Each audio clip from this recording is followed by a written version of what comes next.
Ladies and gentlemen, a phrase that unexamined life is not worth of living, attributed to the Socrates, serves as a cornerstone of philosophical thought. I stand here today to argue that examining one's life is not just beneficial but essential for a life worth living. One of the most fundamental benefits of an examined life, self, weaknesses, goals, values, this awareness guides better decision making in bridging one's life experience. Without in responding, you are a subject of social value following them, which comprise your moral integrity. When you examine your life, you become more selective about how you spend your time, your prioritize activities, relationships, add values, leading to a life higher quality opposed to just extending quantity. In summary, the act of examining one's life enriches the humanities ways, from increased self-awareness and moral integrity to a personal growth and deeper relationships. Thus, I strongly believe that a life of an unexamined falls a short people of a foolish potential. Thank you.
زمین پہ بیٹھ کے کیا آسمان دیکھتا ہے، پروں کو کھول زمانہ اڑان دیکھتا ہے۔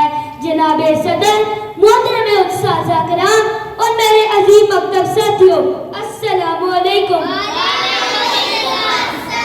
آج کی میری تقریر کا عنوان ہے تعلیم ہی سکھاتی ہے جینے کا سلیقہ۔ جناب عالی، پہلی وحی نازل ہوتی ہے، اقرا پڑھ اپنے رب کے نام سے جس نے تجھے پیدا کیا۔ اس کا مطلب ہمیں زندگی کا پہلا سبق ملا۔ ہمارے پیارے نبی حضرت محمد صلی اللہ علیہ وسلم نے فرمایا، ماں کی گود سے لے کے قبر کی گود تک تعلیم حاصل کرو۔ ایک اور جگہ فرمایا، تعلیم حاصل کرو خواہ تمہیں چین کیوں نہ جانا پڑے۔ قال رسول اللہ صلی اللہ علیہ وآلہ وسلم، تعلیم العلم فریضہ علی کل مسلم۔ تعلیم حاصل کرنا ہر انسان، مرد اور عورت پر فرض ہے۔ جناب صدر، اسی علم کی بدولت انسان زور بازو پہ ترقی کی اعلیٰ مثال قائم کرتا ہے۔ علم کے سمندر میں غوطے لگاتا ہے اور بھاری بھرکم جہازوں پہ اپنے نام کے ٹپے لگواتا ہے اور یہ اعلان کرتا ہے، میرے ہاتھ میں قلم میرے ذہن میں اجالا، میرے ہاتھ میں قلم میرے ذہن میں اجالا، مجھے کیا دبا سکے گا کوئی ظلمتوں کا بلا۔ مجھے فکر اپنے عالم تجھے اپنی ذات کرام، مجھے فکر اپنے عالم تجھے اپنی ذات کرام، میں طلوع ہو رہا ہوں تو غروب ہونے والا۔ جناب والا، تعلیم کا اصول نہ صرف کامیابی کا ذہن ہے بلکہ انسان کی شخصیت کو نکھارنے اور پرامد بنانے میں بھی تعلیم حامل کا باعث ہے۔ تعلیم کسی بھی قوم کا قیمتی اثاثہ ہے۔ جناب علی وقار اسی علم کی بدولت اللہ تعالیٰ نے اشرف المخلوقات ٹھہرایا۔ قرآن پاک سے لے کے غار حرا کا چراغ تک، نور کی بجلی سے لے کے بلبلہ عمارتوں تک، قرآن انسان کو جینے کا سلیقہ سکھایا۔ اس شعر کے ساتھ اجازت چاہوں گا۔ منزل سے آگے بڑھ کر منزل تلاش کر، منزل سے آگے بڑھ کر منزل تلاش کر، مل جائے تجھ کو دریا تو سمندر تلاش کر۔ ہر شیشہ ٹوٹ جاتا ہے پتھر کی چوٹ سے، ہر شیشہ ٹوٹ جاتا ہے پتھر کی چوٹ سے، پتھر ٹوٹ جائے وہ شیشہ تلاش کر۔ سردوں سے تیرے کیا ہوا صدیاں گزر گئی، سردوں سے تیرے کیا ہوا صدیاں گزر گئی، دنیا تیری بدل دے وہ سردہ تلاش کر۔ شکریہ۔ بات کرنے کا حسین طور طریقہ سیکھا ہم نے، اردو کے بہانے سے سلیقہ سیکھا، اور سلیقے سے ہواؤں میں جو خوشبو گھول سکتے ہیں، اور سلیقے سے ہواؤں میں جو خوشبو گھول سکتے ہیں۔ ابھی کچھ لوگ باقی ہیں جو اردو بول سکتے ہیں۔ جناب صدر، مہمان خصوصی اور میرے تمام ہم مکتب ساتھیوں کو میرا سلام۔ جیسا کہ میں نے اپنے سفر موضوع کو آپ کے سامنے پیش کیا ہے کہ بات کرنے کا حسین طور طریقہ سیکھا ہم نے، اردو کے بہانے سے سلیقہ سیکھا۔ صدر جی وقار، اردو زبان ہماری پہچان، ہماری قومی زبان ہے۔ اردو زبان کی اہمیت کا اندازہ اس بات سے لگا سکتے ہیں کہ اردو زبان جو قوموں سے رابطے کے لیے ایک ذریعہ ثابت ہوئی، اور رابطے کے ساتھ ساتھ یہی اردو کی زبان میٹھی اور تہذیب زبان ثابت ہوئی کہ لوگ جب گفتگو کے طور پر اس زبان کو استعمال کرتے ہیں تو سننے والوں کے دل میں ان میٹھے الفاظ سے گھر کر لیتے ہیں۔ ہم ہیں تہذیب کے علم بردار، ہم ہیں تہذیب کے علم بردار، ہمیں اردو زبان آتی ہے۔ جناب عالی، اردو زبان تمام صوبوں میں بکثرت بولی اور سمجھی جاتی ہے، اور یہی اردو کی زبان تمام صوبوں میں قومی اعوذ باللہ من الشیطان الرجیم، بسم اللہ الرحمن الرحیم۔ جناب صدر، محترم استاد اکرام اور میرے عزیز ہم مکتب ساتھیوں، السلام علیکم۔ آج جس موضوع پر مجھے نقشہ کرنے کا موقع ملا ہے اس کا عنوان ہے بے خطر کود پڑا آتش نمرود میں، بے خطر کود پڑا آتش نمرود میں۔ جناب صدر، سب سے پہلے میں آپ کو عشق کی وضاحت کرنا چاہتا ہوں۔ عشق کیا ہے؟ عشق ایک ایسی کیفیت کا نام ہے جو انسان کے عقل میں حاوی ہو جاتی ہے۔ اس کی ایک مثال حضرت ابراہیم علیہ السلام ہے۔ جب نمرود نے ایک آگ کا سمندر تعریف کیا اور حضرت ابراہیم علیہ السلام کو اس میں پھینکا، جو حضرت ابراہیم علیہ السلام اس آگ کے سمندر میں کود گئے، کیونکہ حضرت ابراہیم علیہ السلام عشق حقیقی میں تھے۔ اگر یہ عشق حقیقی کی کیفیت حضرت ابراہیم علیہ السلام پر نہ طاری ہوتی تو کودنے سے پہلے ایک بار ضرور سوچتے کہ اس آگ کا ان پہ کیا اثر ہوتا ہے۔ جناب صدر، عشق تو عشق ہے، عشق جناب صدر، محترم اساتذہ کرام اور میرے مکتب ساتھیوں، السلام علیکم۔ وعلیکم السلام۔ آج مجھے جس موضوع پر لب کشائی کرنے کا موقع ملا ہے اس کا عنوان بے خطر کود پڑا آتش نمرود میں عشق۔ سب سے پہلے میں عشق کی وضاحت کرنا چاہتا ہوں کہ عشق ہے کیا۔ جناب صدر، عشق اس کیفیت کا نام ہے جو عقل پر حاوی ہے کہ عشق ہے کیا۔